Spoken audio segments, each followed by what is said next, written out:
It's a 30-point lead for Miami. James, yes. Oh, my goodness. Yeah, this is not fair now. He did say coming in this game, he knows all the spots on this floor, and he's going to every single one of them. Nothing ever lives up to the hype, but nothing has ever fallen short of it like last night did. Biggest letdown ever. Now, I had said I wasn't exactly sure what to expect from LeBron, but that I was hoping for either an A or an F. Well, I got both.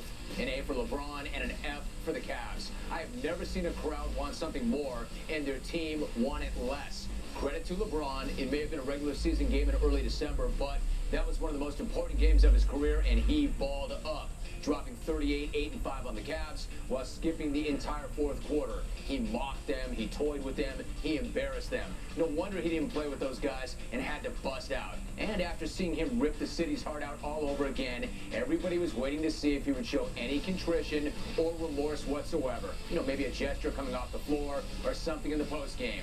Nope. Given a chance to apologize for the decision, he chose not to, saying, "I was only thinking about the kids." Sure you weren't. And I'm sure it meant the world to them that you let them inside the building to see you announce that you were taking your talents to South Beach. And for the fans whose lives you just ruined, I have the utmost respect for this franchise, utmost respect for these fans, and you know, just continue the greatness for myself here in Miami, and try to get better every day. Well, we'll look forward to seeing you continue your greatness for yourself in Miami as well. The only thing that would have made that better is if you said you were looking to continue the greatness for LeBron in Miami. But give him this. On the most pressure-packed night ever, on a night when the guy absolutely had to have it, he showed up and he dominated, while the Cavs never even bothered getting off their bus. And Cavs fans, you may have thought that LeBron quit on you in Game 5 against Boston last year in the playoffs. Well, that's nothing compared to what your team did against Miami last night. That was their Game 7, and they never even bothered getting out of bed. The city of Cleveland has had some terrible sporting nights, but that may have been their worst one ever. Look, I didn't expect them to win. I said as much right here yesterday, but I did expect them to show some heart and some pride, and they showed neither. That was the most important game of the entire year, probably the most important game of the next 5 years, and a reason to live for some of their fans, and the team just laid down. How do you let an 11-8 team come into your house and punk you that badly without one guy pushing back? Without at least one guy trying to knock LeBron to the floor or at least hammering him with a hard foul? I kept waiting for one guy in a Cavs uniform to earn his paycheck, man up. And I'm still waiting.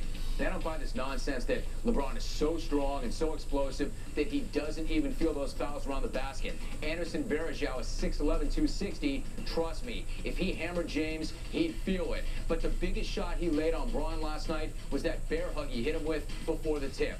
James was tight early on. Think how differently that game may have gone had somebody hacked him up early on and inflamed the crowd. But no Cav had that in him. They allowed him to get comfortable. He found his rhythm, and then he proceeded to carve them up. In the end, the Cavs fans wanted that one much worse than the Cav players did. These guys didn't look like they wanted it at all. Wide receiver split. Vick, rolling, looking, fires, complete. Touchdown, Owen Schmidt! Owen Schmidt with a touchdown inside the pylon.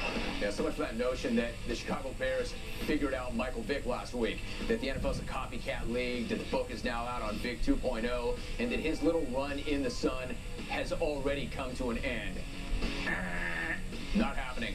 One, most teams don't have a defense like the Chicago Bears. Number two, no team has a defense like the Houston Texans. Either they didn't get a copy of that book or they just don't know how to read, because Vick was slinging it around the joint and doing what he's done all year long, beating defenses with his arm and his legs. Over 300 yards passing and 2 touchdowns, nearly 50 more on the ground and another touchdown. Thanks for coming. We've covered this before, but he's no longer just an athlete. He's a freaky, athletic quarterback. A guy defenses don't just figure out. You're not just going to figure Vick out any more than you're just going to figure out Peyton Manning or Tom Brady or Philip Rivers. The only team to figure out Vick was Washington. They knew the only way to slow this guy down was to knock him out of the game. Disrupt his rhythm by breaking his ribs. That's the book on Vick. Otherwise, if you're waiting for this guy to take a step back, you'll be waiting a long time, because that's not happening, especially against Houston. Rich Rodriguez has had 3 brutal years in Michigan. Ever since stepping foot on campus, he has been dogged for what he's not. a Michigan man. And for what he is, 15-21 overall and 0-3 versus Ohio State. But nothing has been as painful or embarrassing as last night's annual banquet. Now, to be fair, I was not there, but I wish I were, because this is too good to be true.